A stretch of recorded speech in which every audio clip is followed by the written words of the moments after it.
Hello, this is Brian Rowe with Mythic MTG Tech. I'm going to be doing a series of videos here on modern deck techs, and I'm going to be starting with Soul Sisters. To be honest, modern is not my absolute favorite format. I'm definitely more of a legacy player, but the PTQ season is upon us, and I'm ready to jump into the PTQ season and try to find some interesting decks to play. One of the reasons that I chose this particular deck to do a deck tech on is that it's extremely reasonably priced. Unlike a Jund deck, which will often cost you several $100s, this deck can be put together for probably about $100 and is extremely competitive. It's extremely underestimated.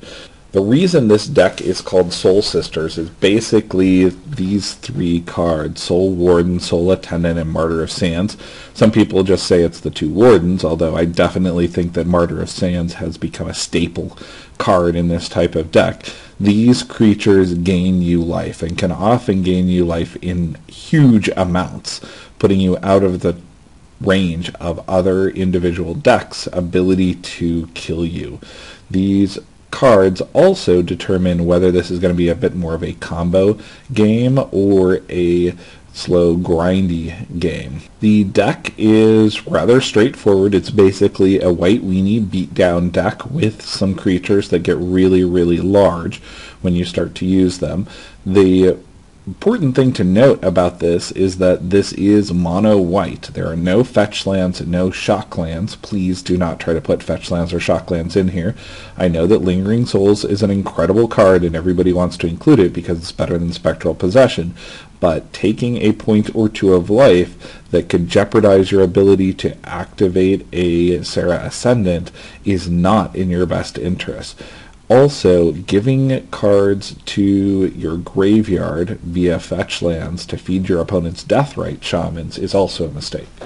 Moving into the first combination here that you really need to be aware of, it's Martyr of Sands and Squadron Hawk. This can often gain you 15-20 life. On turn 1, if you put out a Martyr of Sands, turn 2 a Squadron Hawk, on turn 3 after your draw, you're able to sacrifice this and gain huge amounts of life.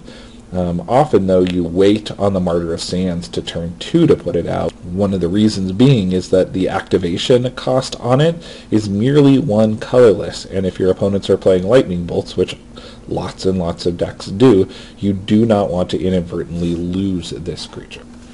Another solid combination in this deck is Soul Warden and a Johnny's Pridemate. A Johnny's Pridemate gains +1/+1 whenever you draw life. With a Soul Warden in play on turn 1, a Johnny's Pridemate is a 3/3 for 2 on turn 2 that just gets larger. Often when you're attacking with him on turn 3, he'll be a 4/4 or a 5/5, making him much larger than Tarmogoyf. He is a solid, good beatdown creature and a staple in the more stable version.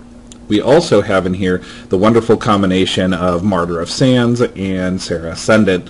With a Martyr of Sands turn 1 or turn 2 and a Serra Ascendant on one of those 2 turns, you're often attacking for 6 in the air lifelink on turn 2 or turn 3.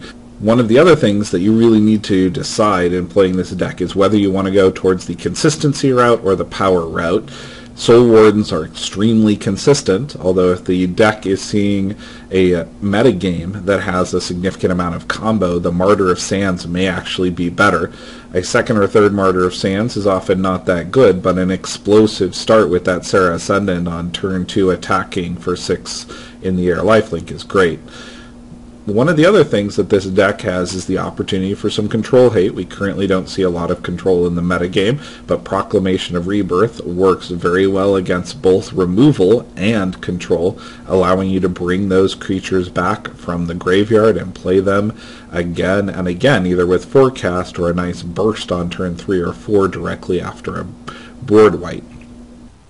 One of the great parts about this deck is that it has some matchups that you simply can't lose. Those being things like Valakut or Storm that try to reduce your life total from 20 to 0 as fast as possible, or many aggressive decks with no late game. When you gain 15 life on turn 2 or turn 3, your opponents just cry. The ability to play against these decks so well is one of the strong suits of the deck.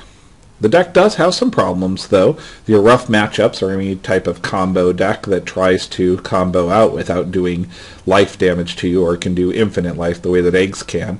Lingering Souls in the new Jund version is also a little bit annoying because it clogs up the board and it's difficult to get your attacking creatures through. Now, that doesn't mean that the deck is dead to those. You just need to have a sideboard that deals with these particular threats explicitly. And I'll get to sideboarding later, but white has some of the best answers in the sideboard depending on what your metagame is. This is the list that I'm currently using. I would definitely take a look at it and play with it based on whatever the current metagame that you're dealing with is. To be honest, there's at least one card here that I'm probably going to cut. It's the Proclamation of Rebirth. The reason being is that Deathrite Shamans kind of eat it alive right now, and it's definitely more of a sideboard for control. Brave the Elements and Evan Mind Sensors are two of those that I'm strongly considering for replacing it. Let's jump into the sideboard here, and this is one of the strongest pieces of the deck is the sideboard. The sideboard can basically deal with anything. White has incredible anti-artifact, anti-combo, anti-graveyard recursion cards, and I would definitely move towards those specific answers for whatever the metagame is in your area as opposed to general answers. Although I do like Oblivion Ring as a general answer. For the most part, I'd rather have hate for the specific decks everybody else is bringing off the net.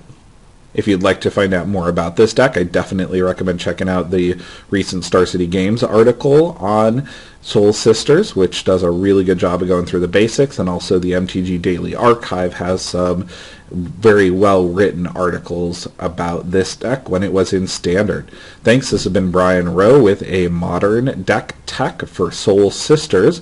Please give it a try and let me know what you think. Also, I'll be doing several of these as I play test for the PTQ season. If there's a particular deck you'd like to see me play, let me know in the comments. I'll throw it together and give it some time. Thanks.